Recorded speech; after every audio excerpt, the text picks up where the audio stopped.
मिनश्शैतानिर्रजीम बिस्मिल्लाहिर्रहमानिर्रहीम। बहनों और भाइयों, उम्मीद करता हूँ आप सब खैरियत से होंगे। मेरा जो आज का टॉपिक है वो माफ़ करने के हवाले से है। अच्छा टॉपिक है, इंशाल्लाह उम्मीद करूँगा आप सबको पसंद आएगा। ज़िंदगी में खुश रहने के असूलों में माफ़ करने का बड़ा हिस्सा है। हर मज़हब में ख़ुसूसी तौर पर इसकी हदायत की गई है। रूहानियत में तरक्की करने वालों को ख़ुसूसी एहतियात ज़रूरत होती है कि वो किसी का नुकसान ना करें। मेरे नज़दीक ये बहुत अहम है कि रूहानियत वाले लोगों को माफ़ करना सीखें, क्योंकि रूहानियत में कुछ कामयाबी हासिल होने के बाद इन लोगों का यकीन और इनकी एनर्जी आम लोगों से बहुत ज़्यादा हो जाती है। वो अगर किसी को दुआ दें तो भी लगती है और बददुआ दें तो इसका भी फ़ौरन और यकीनी असर होता है। इसलिए अगर ऐसा शख्स अपने दुश्मनों को माफ़ करना ना सीखे तो फिर वो इनका नुकसान ही करता रहेगा।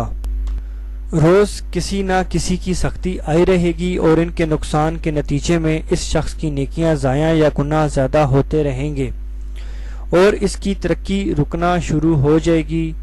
माफ़ करने में सबसे बड़ा दर्जा इस ज़रूरत में होता है कि आप बदला लेने की ताकत रखने के बावजूद किसी को माफ़ कर दें, और अगर आप ऐसा करेंगे तो रूहानियत में आपके दर्जे बड़े जल्दी बढ़ेंगे।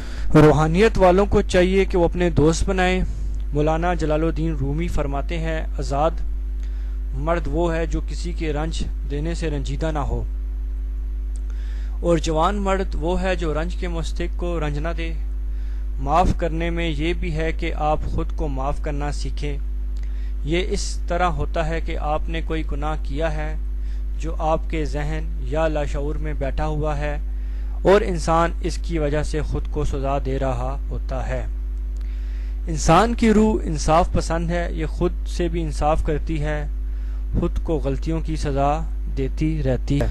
लेकिन अगर कोई गलती या गुनाह इंसान के अंदर बैठ जाए तो फिर इंसान ख़ुद को बाज़ औक़ात ज़रूरत से ज़्यादा सज़ा दे लेता है।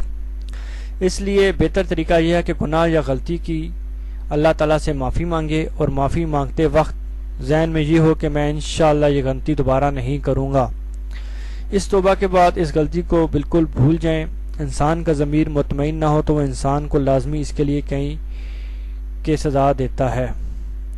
माली नुकसानात, बीमारियाँ और कई किस्म की जहनी परेशानियाँ इंसान को इस वजह से भी घेरे रहती हैं कि इसका ज़मीर मुतमईन नहीं है। इसलिए इंसान को चाहिए कि अल्लाह से माफ़ी मांगे और ख़ुद को माफ़ किया कर। कोई आपसे ज़्यादती करता है तो इसका जवाब देने के 3 तरीके हैं। पहला ये कि इससे वापस ऐसा ही बर्ताव किया जाए या इसे हस्बे तौफीक बदवा दी जाए। सालकों के लिए ये नापसंदीदा तरीका है।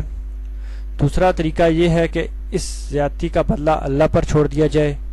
इस सूरत में तजर्बे में अक्सर आया है कि ज़्यादती करने वालों को इसके किए की सज़ा मिलती ही रहती है, फिर भी ये निस्बतन बेहतर तरीका है। तीसरा तरीका है कि ऐसे शख्स को अल्लाह की खुशनुदी के लिए माफ़ कर दिया जाए कि आखिर वो भी बेवकूफ़ इंसान है।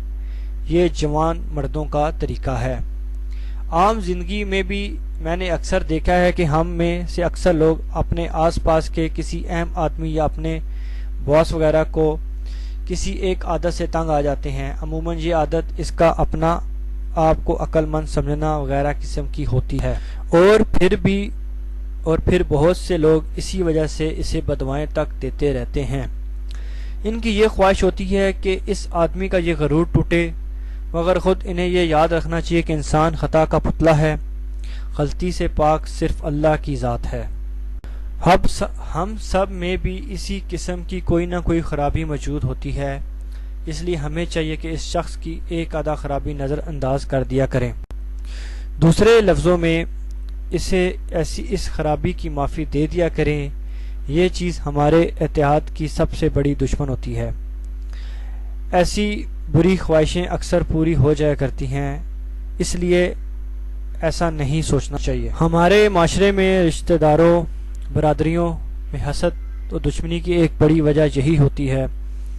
हर एक की एक आधा कमज़ोरी को नज़रअंदाज करना सीखें, फिर आप खासे सुकून में रहा करेंगे।